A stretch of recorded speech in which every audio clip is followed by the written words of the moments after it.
benefits that we don't compete. And that sometimes the employees go, my gosh, this is a much different benefit package, and we say, yes, because we're a much different company.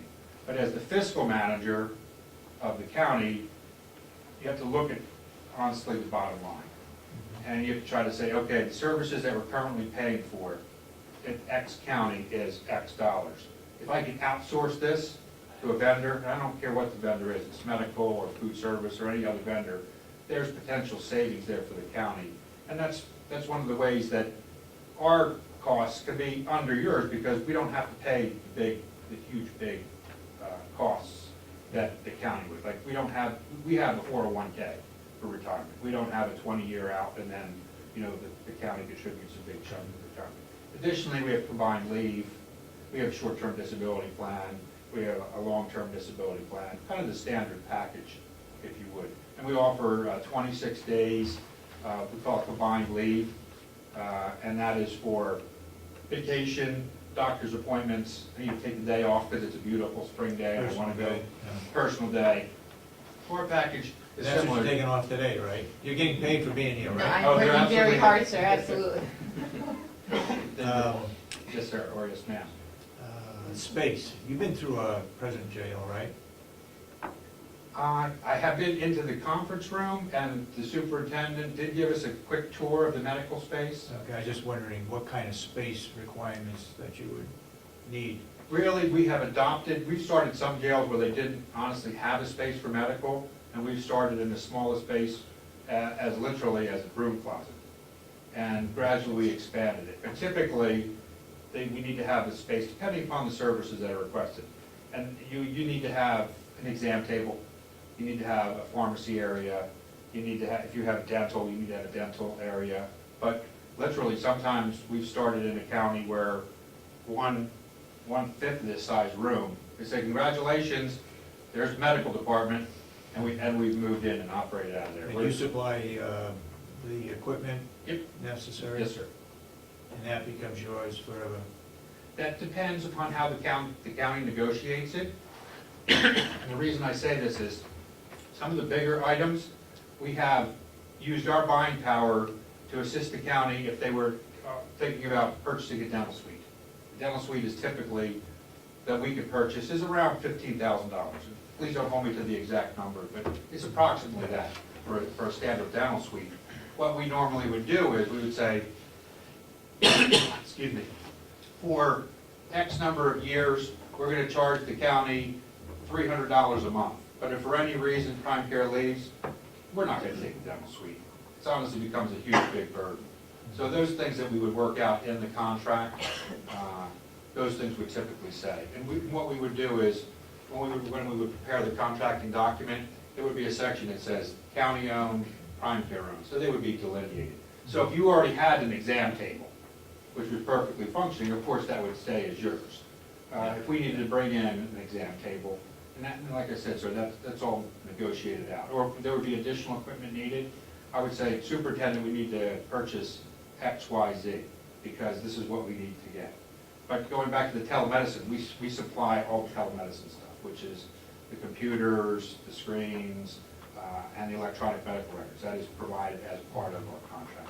You had a contract with Stratford County. Yes, sir. What happened to that one? What happened at Stratford County, we had started in there, and the superintendent brought us in to kind of stabilize the medical department, and it was, from day one, it was always, we want to get it stabilized, but then I want to bring in the nursing home staff to be there.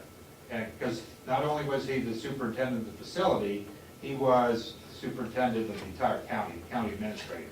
Yeah. So it wasn't a surprise to us. Bauer, right? Yeah, Ray Bauer. Yeah. You know, and we were up there, I think we were up there for 2 contract terms.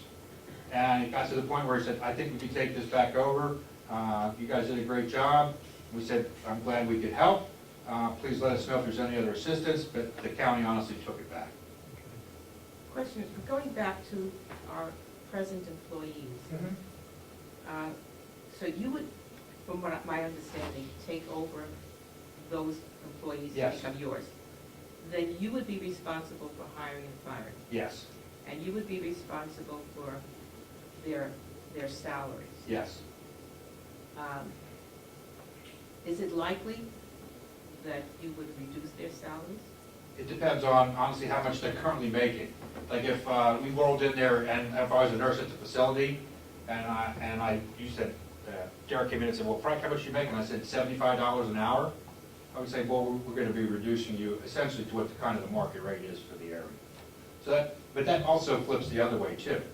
We've also taken over some counties where employees were actually received raises because we base it upon a market analysis that Derek and I honestly prepare for what we think we can hire nurses at. Well, your numbers are relatively close to what we have established Okay. for our present contract. Okay.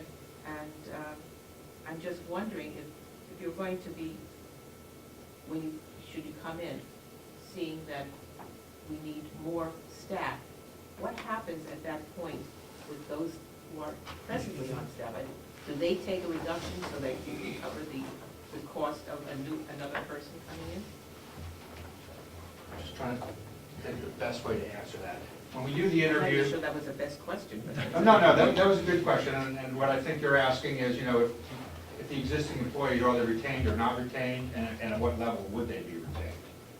The way we work our contracts is, when we do our market analysis, we figure out what kind of the staffing costs are, what we believe they are based upon our years of experience. And there potentially could be some flexibility in here. So if we have a correctional health care nurse, who's your HSA, who's been there for 20 years with all this experience, we essentially have a pool of money. And what Dr. Hoffman always says to me is, okay, for your staff, and I'm just gonna pick a number, and this is honestly not the number, let's just say I did my market analysis and said, it's gonna be $100,000 a year to hire the nursing staff. And if I sit there and I go, well, Amy, you've been a great employee here, I think you're gonna be a great fit with the management scheme here, what are your salary requests? And she would say, well, I currently make $75,000. And I go, okay, that may be more than what we budgeted, but it's not necessarily off the table. What we look at is that same dollar value. So then if we meet brand new nurse Frank, who we just hire, we would hire them at where we believe the market value would be. As long as we don't exceed those total dollar values for budget, well then it's kind of win-win for everybody.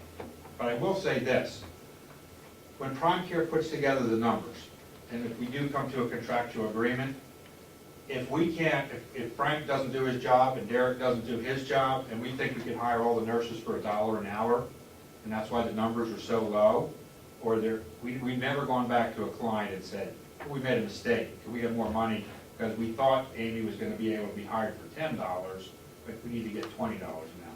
That's just something Prime Care doesn't do. Do we have any input on that in comparison with nurses at the jail versus nurses at the nursing home? So that we don't get into a conflict where the nursing home nurse says, well, they're getting more money over there. That's Vice versa. That's a perfect question, and thank you for asking that. We do have one facility, unfortunately, in kind of northeastern Pennsylvania, where we literally have the nursing home across the street. And our rate is lower in the jail than it is across the street. So we have that conflict already. What we try to do in any place is sit down with the county, sit down with the superintendent and say, we believe this is kind of the rate based upon our market analysis. We try to get those numbers as close as we can. And if we know your nurses are being paid, I'll just say $18 an hour at the nursing home, we know it's probably going to be virtually impossible to hire them for less than that. And that's one of the things we take into account for our market analysis. Did that answer your question? I know, Sarah? I think so. Okay. If you're saying, you're talking about having a dentist, are you talking about having a dentist on staff or? No, that wasn't the options that we had presented. I said we had presented some a dental option in other county contracts. Fred, one thing I would like for you to expand on, one of the things that you told me in one of our initial contacts was the fact of the number of site meetings that you do. Oh, thank you. And the various reports that Prime Care generates Yep. as a result of. Just a cup of water, I seem to be just a little dry if I may. what the superintendent was You gotta let mentioning. some of these other people speak, and not speak. Well, they always accuse me of dominating all the conversation. Thank you. What we do as a management company. Leave it over there, Jason. Thank you. Each month, we provide statistics. Essentially, they're collected by our health service administrator, which is Amy at Rockingham, which lists the number of outside consults, number of inside consults, number of patients seen, who's on medications, percentage of psychotropics, number of infectious disease patients.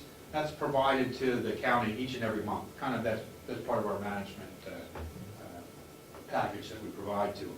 Additionally, there's any inmates that we believe are very seriously ill that would potentially cause financial burden to the county.